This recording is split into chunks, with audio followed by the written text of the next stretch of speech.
You know, ever since I was little, I always wanted to be Cruella de Vil. And now we live in a country where a man could say, now I'm a woman. Mm-hmm. Now I'm a woman. And we will call you by your name as a woman. But that doesn't mean that a doctor ain't gonna call you until you need a prostate examination. attract gay men, and I'm not attracted to gay men. These are not the men that are interested in me in that capacity. I do that when I go to the straight rooms. 20 years ago, I knew that transgenders was going to be a thing. Earliest I had seen that word transgender was Baphomet the trans. Y'all, this story just spiraled into territory nobody saw coming, because now Katt Williams and D.L. Hughley are publicly pulling E.J. Johnson deeper into the fire, claiming this is exactly what happens when society stops drawing lines and starts celebrating absolutely everything, no matter how shocking it becomes. And if people thought the internet had finally moved on from EJ, they were dead wrong, because chaos exploded online again after new clips surfaced showing EJ roaming through Paris in a skin-tight leather outfit, massive sky-high heels, and a look that instantly detonated social media.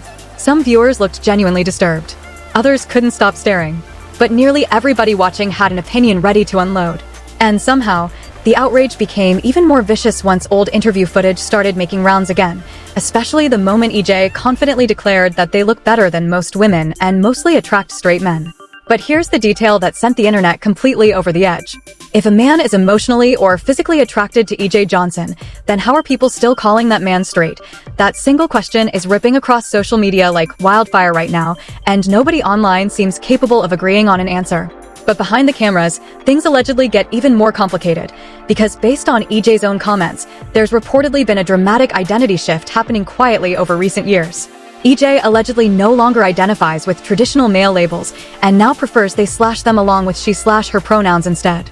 And the moment that truly left people stunned, EJ reportedly revealed that even close relatives are no longer encouraged to use the word son anymore, including their own parents themselves. I told them on my birthday, in June, that I was like, we're not doing he, we're not doing man, we're not doing gay. And it was very freeing. You know, even like son, I was like, you know, the world tried to give me that label, like Magic Johnson's son. And I was like, well, he's dead. And now there is Miss Thing. Like, we're not doing that either. So let's get this straight, or at least try to. Because according to E.J. Johnson's own interviews, EJ dates men, but says they don't identify as gay. At the exact same time, EJ also pushes back against being called a woman or a trans woman. And that's where the internet completely lost the plot. Because while blogs and media outlets keep trying to place EJ into categories like non-binary or gender fluid, EJ reportedly rejects those labels too. Now look, people can identify however they want. That's not even the part causing chaos online right now.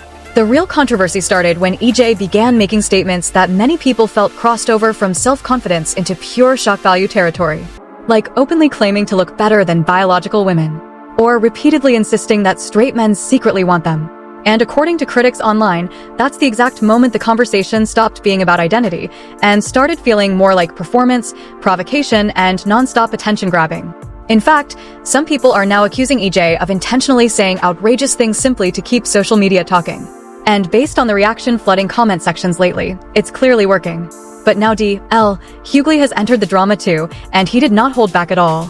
Because during a recent discussion, D.L. basically argued that no matter what labels people create for themselves publicly, reality still exists underneath all of it. And according to him, people can rename things however they want, but biology is still biology at the end of the day. Now we live in a country where a man could say, now I'm a woman. Mm-hmm. Now I'm a woman. And we will call you by your name as a woman. But that doesn't mean that a doctor ain't gonna call you until you need a prostate examination. Now, you can wear a sundress when you go. Yeah. You're still getting the same thing I'm getting. So happy anniversary, I guess. You can say you're a thing and you're that. Yeah. You like it, and you have to like. For now, I'm a white man trapped in this black man's body. Yeah. My name is Chad. Yeah. Now that ain't gonna work good for the police. Wait, I'm a white man, but both of y'all get out. But first. Do him. But then Katt Williams entered the conversation, and suddenly the entire situation took a far more disturbing direction than anyone expected. Because unlike random internet users joking about the controversy, Katt allegedly believes something far more calculated has been unfolding quietly inside Hollywood for years, something deliberate, something carefully orchestrated behind closed doors. And according to Katt, this stopped being harmless entertainment a long time ago. During his explosive appearance on Joe Rogan's podcast, Katt started diving into territory that immediately ignited social media into chaos. He began linking celebrity influence, identity politics, elite industry systems, and even ancient symbolic imagery into one deeply unsettling narrative. And the exact moment viewers really went silent, that happened when Katt suddenly mentioned the figure known as Baphomet, a symbol heavily connected online to secret societies, ritualistic conspiracies, and alleged hidden power networks operating in silence. According to Katt's allegations, certain rituals supposedly required followers to kiss Baphomet's ring as a public act of loyalty, surrender, and obedience to higher power structures. Now, whether people accepted his claims or completely dismissed them, the internet completely detonated after that interview aired, because Katt didn't stop there. He doubled down harder and insisted he had seen this cultural transformation approaching years before most people even noticed it happening. According to him, Hollywood had been slowly conditioning the public to normalize what he described as submission to power long before audiences fully understood what they were watching. And from Katt's perspective, none of these conversations dominating mainstream culture today were accidental. He believes something much larger has been operating silently behind the curtain the entire time, while the public stayed distracted watching the show unfold in front of them. I knew that transgenders was going to be a thing. It wasn't because I was a prophet. It's just I had gotten so much information that I understood the thing. I understood that the earliest I had seen that word transgender was Baphomet, the transgender. And so I knew that in the ritual of Baphomet, show allegiance to him, you had to kiss his ring. Really? And it said both of those things. So I knew that both of those things will become popular in the future. But then Katt Williams suddenly jumped into the controversy, and that's when the entire story reportedly shifted into much darker territory than anybody was prepared for. Because unlike the internet crowd treating everything like a joke or meme, Katt allegedly believes something much more dangerous has been quietly unfolding inside Hollywood for a very long time, something intentional. Something allegedly designed behind the scenes without the public fully noticing it. And according to Katt, this situation stopped being simple celebrity entertainment years ago. During his viral appearance on Joe Rogan's podcast, Katt reportedly stepped into a conversation that instantly sent social media into complete panic mode. He started connecting fame, identity debates, industry influence, celebrity culture, and even mysterious ancient symbolism into one chilling theory that immediately divided the internet. And the moment viewers truly became uncomfortable, that happened when Katt unexpectedly brought up the figure called Baphomet, a symbol often linked online to conspiracy theories, secret organizations, hidden rituals, and alleged elite circles operating far away from public view. According to Katt's claims, certain alleged rituals supposedly involved followers kissing Baphomet's ring as a symbolic gesture of obedience, loyalty, and surrender to higher powers controlling everything behind closed doors. Now, regardless of whether people believed every word or thought he sounded completely insane, the internet absolutely exploded after those clips started spreading online. Because Katt reportedly pushed the conversation even further and claimed he recognized this cultural shift years before the public finally caught on. According to him, Hollywood had slowly been teaching audiences to normalize what he described as bowing to power long before most viewers even realized what was happening directly in front of them. And from Katt's point of view, none of the identity debates or cultural conversations flooding mainstream media today happen naturally. He allegedly believes a much larger machine has been quietly moving in the background this entire time, while millions of people remain distracted watching celebrities, scandals, and controversy play out on their screens every single day. I was so happy for him and happy for us as parents, and we love him. And EJ is amazing, and so you gotta support your. But honestly, every time Magic is asked about EJ, his body language betrays him. He seems nervous, stumbling over his words, not keeping eye contact. It just doesn't come across as genuine. Young gay men or young ladies who are lesbian, they're afraid to tell their parents. Just like I want my son EJ to talk to me about everything. I want my son Andre to talk to me, and my daughter Elisa, and that's what it's about. Yes, I go to church. I'm a Christian. But at the same time, this is reality. My son is gay. Also, it's interesting how in every interview, Magic refers to EJ as gay, but we heard from EJ himself that he rejects that label. So, it makes you wonder if Magic is really as accepting as he claims. Your youngest son chose to live his life as a gay man. That's right. I don't care. You want to be a gay man? I'm supporting that. Right. I'm supporting that. I'm supporting. But here's where the conversation takes an even more uncomfortable turn. Because a lot of people genuinely believe Magic Johnson may not actually be as comfortable with E.J. Johnson's lifestyle as he appears publicly. The difference is, they believe he simply cannot afford to say it out loud. Not even slightly. And when you really look at Magic's history, people think they understand why.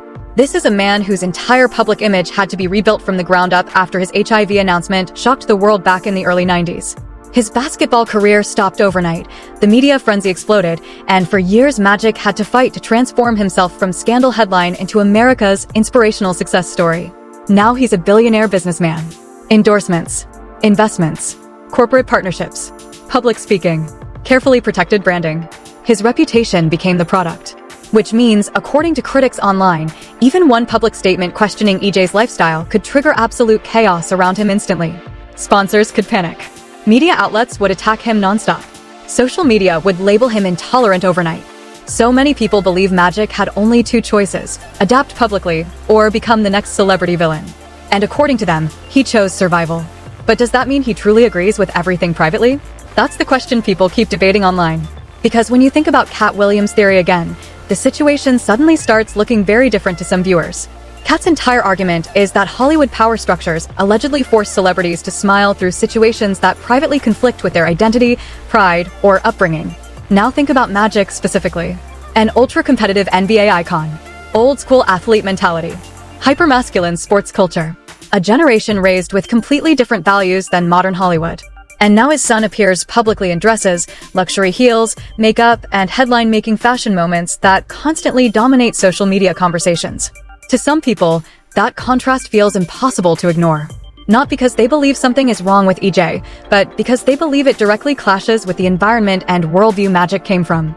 Yet despite all that, Magic continues smiling courtside beside EJ, taking photos, posting loving Father's Day messages, defending him publicly every single time criticism appears. And supporters of Katt's theories believe that's exactly what kissing the ring looks like in real life. Which leads to an even darker interpretation. Maybe EJ isn't actually the person sacrificing anything here. Maybe, in some strange way, the real pressure is on Magic himself. Because EJ gets visibility, fame, attention, magazine covers, television appearances, brand deals, the freedom to openly live however he wants. Meanwhile, critics argue that Magic has to constantly suppress his real feelings, if those feelings even exist, while maintaining the perfect supportive image for the public at all times. Smile, stay careful, say the right thing, protect the brand. And once people started noticing that pattern, they began connecting it to other celebrities too. Especially older masculine black entertainers who came from generations where being different often got mocked publicly. Now many of those same men suddenly find themselves navigating children with non-traditional identities while cameras watch their every reaction. One name people constantly bring up is Marlon Wayans. Marlon has publicly supported his trans son, Kai, and many praised him for it online. But critics watching his interviews say there's often a deeper emotional tension underneath the jokes and humor. Almost like he's still trying to process everything in real time while sitting in front of millions of viewers. And according to people online, you can sometimes sense that conflict behind the smile, even when the cameras keep rolling. I don't know. My child's 23. Okay. 24 now. Okay. And this was happening when they were 22, 23. And for me, like... That's the let go time. That's like you're your own person now. Yeah. But you're trying to hold on, right? And you want this thing that's in your head, normalcy, and you think about your grandchildren and all kinds of shit. And it's like, yo, it's not on me. And according to people online, the pattern doesn't stop there either. Take Eddie Murphy, for example. When Eddie's child with Mel B, Angel, publicly came out as trans, the media covered it for a while, and then something interesting happened. Eddie almost never speaks about it publicly, at least not in the way people expected. Sure, anonymous sources close to the family continue claiming Eddie is completely supportive and accepting behind the scenes. But critics online keep pointing out one detail they find strange. Eddie openly discusses many of his other children in interviews, yet conversations about Angel almost never seem to happen publicly. And for some people watching from the outside, that silence feels louder than words, because they keep asking the same uncomfortable question. If someone is fully proud, fully comfortable, and fully at peace with the situation, why avoid talking about it altogether? Now obviously nobody truly knows what happens inside these celebrity families privately. But online speculation keeps growing because fans believe body language, silence, and selective interviews sometimes reveal more than public statements ever do. And then there's Dwayne Wade, who people say handled the situation in the complete opposite way.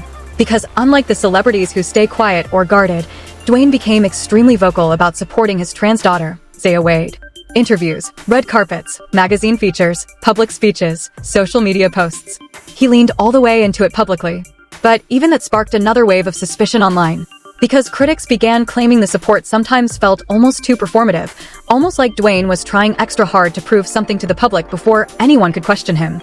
And according to some viewers, when celebrities become overly polished and overly public with these situations, it can start feeling less natural and more like image management. Almost like they already know the cameras are watching, and they cannot afford to say the wrong thing for even 1 second. The trans conversation is not the entire conversation with us. This is 10% of our relationship.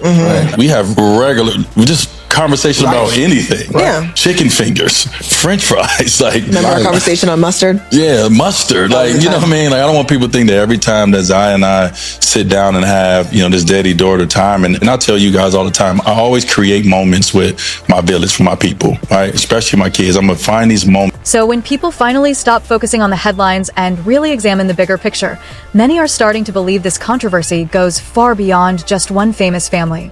Because these are powerful men who spent decades building massive legacies around strength, confidence, dominance, swagger, influence, and traditional masculinity.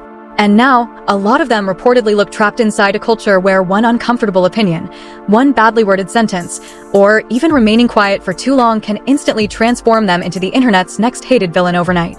And that's exactly why this entire situation involving E.J. Johnson keeps creating non-stop tension across social media, because people are no longer just arguing about E.J. anymore. Now the conversation has expanded into fame, control, masculinity, celebrity pressure, Hollywood influence, and whether public figures can even speak honestly anymore without risking their careers, reputations, and everything they spent years building. And once Katt Williams started introducing theories involving symbolism, rituals, hidden systems, and alleged industry obedience into the discussion, the controversy became even more explosive online. So now the real question people keep asking is this: does Magic Johnson truly support EJ completely from the heart, or has Hollywood quietly created an atmosphere where celebrities feel pressured to publicly perform acceptance, no matter what they secretly think behind closed doors? And what about Katt's allegations? Do you believe there's genuinely a deeper system operating underneath celebrity culture, or are people online simply taking these theories way too far and turning everything into conspiracy narratives? Drop your opinions down in the comments below, because this conversation keeps getting darker, messier, and more divided every single day, and trust me, the next story we're about to uncover might end up sounding even more unbelievable than this entire situation already does.